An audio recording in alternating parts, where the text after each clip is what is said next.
Mrs मांथा chatters ने दूसरी रो में खिड़की के साथ पहली कुर्सी पर बैठे हुए एक लड़के को चौथी बार घूरा। वो इस वक्त भी बड़ी बेनियाजी से खिड़की से बाहर देखने में मसरूफ था। वक्तन फवक्तन वो बाहर से नजरें हटाता, एक नज़र मिसेस मांथा को देखता, इसके बाद फिर इसी तरह बाहर झांकने लगता। इस्लामाबाद के एक गैर मुल्की स्कूल में वो आज पहले दिन इस क्लास को बायोलॉजी पढ़ाने के लिए आई थी। वो एक डिप्लोमेट की बीवी थी और कुछ दिन पहले ही इस्लामाबाद अपने शोहर के साथ आई थी। टीचिंग इनका प्रोफेशन था और जिस जिस मुल्क में इनके शोहर की पोस्टिंग हुई वो वहाँ के सफारत खाना से मुंसलिक स्कूल्स में पढ़ाती रही। अपने से पहले बायोलॉजी पढ़ाने वाली टीचर मिसेस मैरियन की स्कीम ऑफ वर्क को ही जारी रखते हुए उन्होंने क्लास के साथ कुछ इब्तदाई तारुफ और गुफ्तगू के बाद दिल और निज़ाम दौरान खून के डायग्राम राइटिंग बोर्ड पर बनाते हुए समझाना शुरू किया। डायग्राम की वजाहत करते हुए उन्होंने इस लड़के को खिड़की से बाहर झांकते हुए देखा। पुरानी तकनीक का इस्तेमाल करते हुए अपनी नज़रें इस लड़के पर मरकूज रखते हुए उन्होंने अचानक बोलना बंद कर दिया। क्लास में यकदम खामोशी छा गई। इस लड़के ने सर घुमाकर अंदर देखा। मिसेस समांथा से इसकी नज़रें मिली। उन्होंने मुस्कुराकर एक बार फिर अपना लेक्चर शुरू कर दिया। कुछ देर तक उन्होंने इसी तरह बोलते हुए अपनी नज़रें लड़के पर रखी, जो अब अपने सामने पड़ी नोटबुक पर कुछ लिखने में मसरूफ था। इसके बाद मिसेस मांथा ने अपनी तवज्जो क्लास में मौजूद दूसरे स्टूडेंट्स पर मरकूज कर ली। उनका ख्याल था कि वो खासा शर्मिंदा हो चुका है, इसलिए अब दोबारा बाहर नहीं देखेगा। लेकिन सिर्फ 2 मिनट बाद ही उन्होंने इसे एक बार फिर खिड़की से बाहर मुतवज्जो देखा। वो एक बार फिर बोलते बोलते खामोश हो गई। बिला तवक्कुफ इस लड़के ने गर्दन मोड़कर फिर इनकी तरफ देखा। इस बार मिसेस मांथा मुस्कुराई नहीं, बल्कि कदरे संजीदगी से इसे देखते हुए एक बार फिर लेक्चर देना शुरू कर दिया। चंद लम्हे गुजरने के बाद उन्होंने राइटिंग बोर्ड पर कुछ लिखने के बाद इस लड़के की तरफ देखा तो वो एक बार फिर खिड़की से बाहर कुछ देखने में मसरूफ था।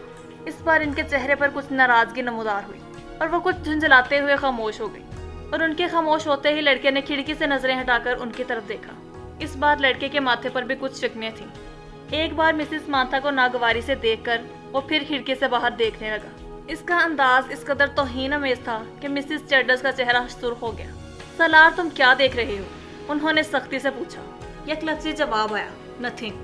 वो अब छुपी नजरों में इन्हें देख रहा था। तुम्हें पता है कि मैं क्या पढ़ा रही हूँ? होप सो, उसने इतने रूड अंदाज में कहा कि समांथा ने एकदम हाथ में पकड़ा हुआ मारकर कैप से बंद करके टेबल पर फेंक दिया। राइटिंग बोर्ड को साफ करते हुए कहा, ये बात है तो फिर यहाँ आओ और ये डायग्राम बनाकर इसे लेबल करो। ये के बाद देख रहे लड़के के चेहरे पर कई रंग आए। उन्होंने क्लास में बैठे हुए स्टूडेंट्स को आपस में नजरों का तबादला करते देखा। वो लड़का अब सर्द नजरों के साथ समांथा को देख रहा था। जैसे ही उन्होंने राइटिंग बोर्ड से आखिरी निशान साफ किया, वो अपनी कुर्सी से एक झटके के साथ उठा। तेज तेज कदमों के साथ उसने टेबल पर पड़ा मार्कर उठाया और बर्क रफ्तारी के साथ राइटिंग बोर्ड पर डायग्राम बनाने लगा।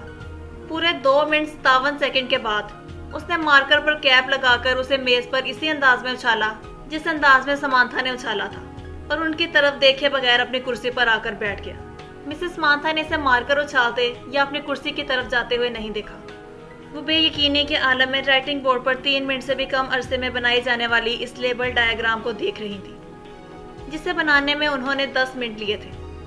और ये 3 मिनट में बनने वाली डायग्राम उनकी डायग्राम से ज्यादा अच्छी थी। वो इसमें मामूली से भी गलती नहीं ढूंढ सकी।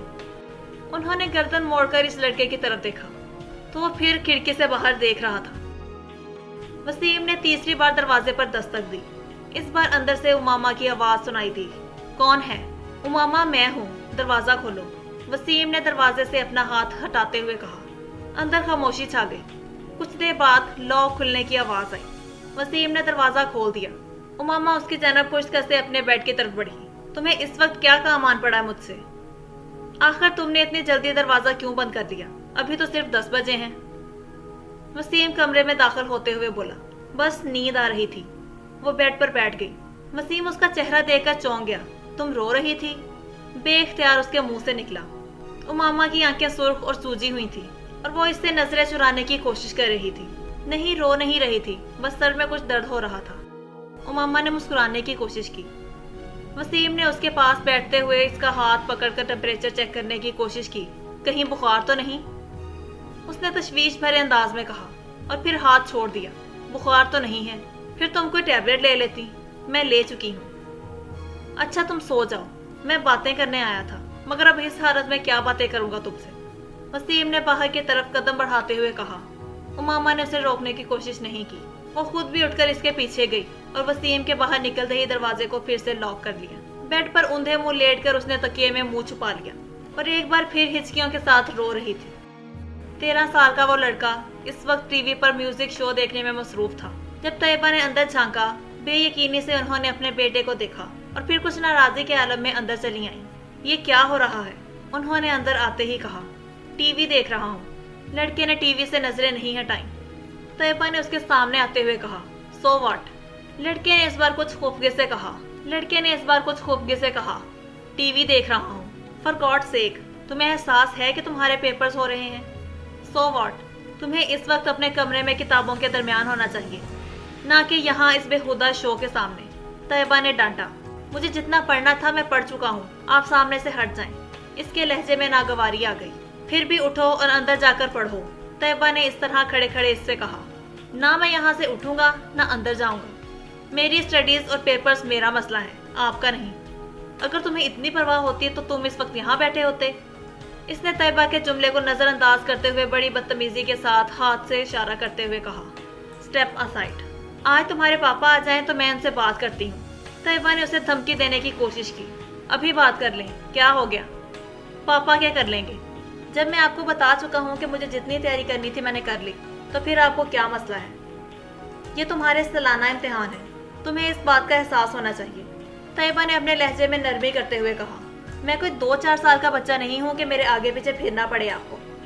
मैं अपने मामलात में आपसे ज्यादा समझदार हूँ, इसलिए ये 3rd क्लास किस्म के जुमले मुझसे ना बोला करें। एग्जाम्स हो रहे हैं, स्टडीज पर ध्यान दो। इस वक्त तुम्हें अपने कमरे में होना चाहिए। मैं तुम्हारे फादर से बात करूंगी। What rubbish. वो बात करते करते सोफे से उठ खड़ा हुआ। हाथ में पकड़ा हुआ रिमोट इसने पूरी कुव्वत से सामने वाली दीवार पर दे मारा और पांव बढ़ाता हुआ कमरे से निकल गया।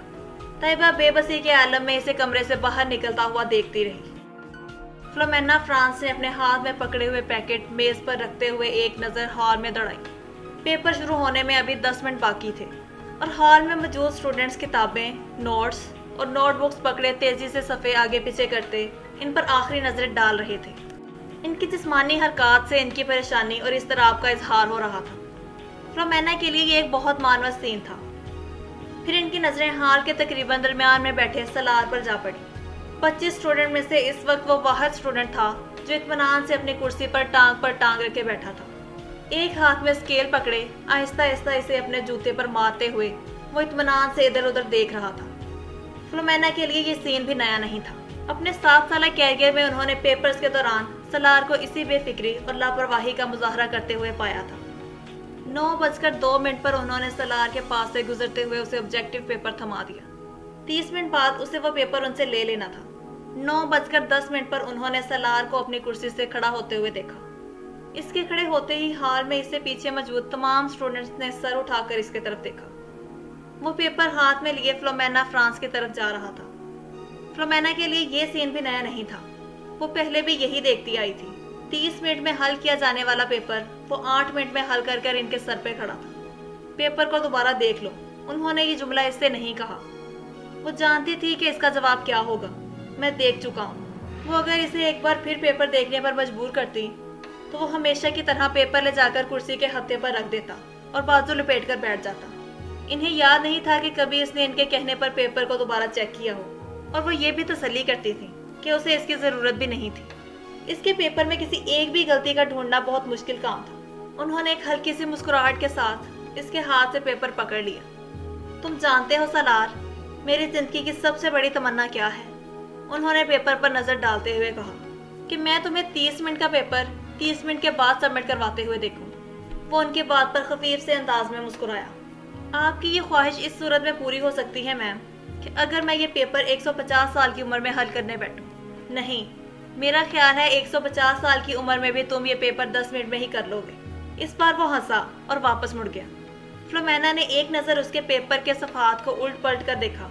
एक सरसरी सी नज़र भी इन्हें ये बताने के लिए काफ़ी थी कि वो इस पेपर में कितने नंबर गवाएगा। 0। सलमा ने अपनी बेटी के हाथों में गिफ्ट पेपर में लिपटे हुए पैकेट को हैरानी से देखा। ये क्या है उमामा? तुम तो मार्केट गई थी, शायद कुछ किताबें लेनी थी तुम्हें।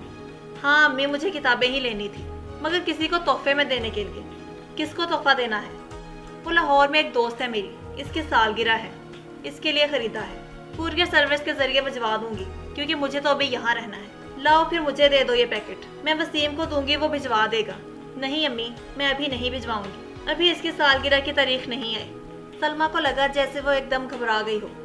انہیں حیرانی ہوئی، کیا یہ گھبرانے والی بات تھی؟ 3 سال پہلے امامہ کی وجہ سے انہیں اور ان کے شوہر ہاشم کو بہت زیادہ پریشانی کا سامنا کرنا پڑا تھا۔ وہ تب سے اپنی بیٹی کے بارے میں بہت فکر مند تھے اور ہاشم اس سے بھی زیادہ، مگر پچھلے 3 سال میں سب کچھ ٹھیک ہو گیا تھا۔ وہ دونوں اب اس کی طرف سے مکمل طور پر مطمئن تھے۔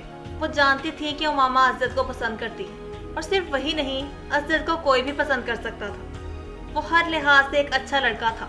وہ یہ بھی جانتی تھی کہ وہ عزت سے نسبت طے ہونے پر بہت خوش ہوئی تھی۔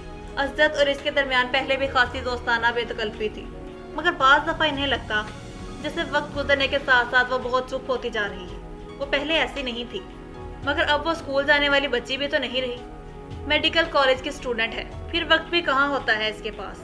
سلمیٰ ہمیشہ خود کو تسلی دے لیتی، وہ ان کی سب سے چھوٹی بیٹی تھی۔ بڑی دونوں بیٹیوں کی شادی کر چکی تھی، جبکہ 2 بیٹے اور امامہ غیر شادی شدہ تھے۔ اچھا ہی ہے کہ سنجیدہ ہوتی جا رہی ہے، لڑکیوں کے لیے سنجیدگی اچھی ہوتی ہے، انہیں جتنی جلدی اپنی ذمہ داریوں کا احساس ہو جائے اتنا ہی اچھا ہے۔ سلمیٰ نے ایک گہری سانس لیتے ہوئے امامہ سے نظریں ہٹا لی۔ وہ چھٹیوں میں گھر آئی ہوئی تھی، اور جتنے دن وہ یہاں رہتی ان کی نظریں اس پر اسی طرح مرکوز رہتی۔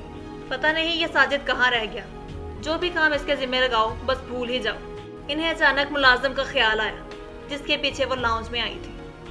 بڑبڑاتے ہوئے وہ لاؤنج سے نکل گئی۔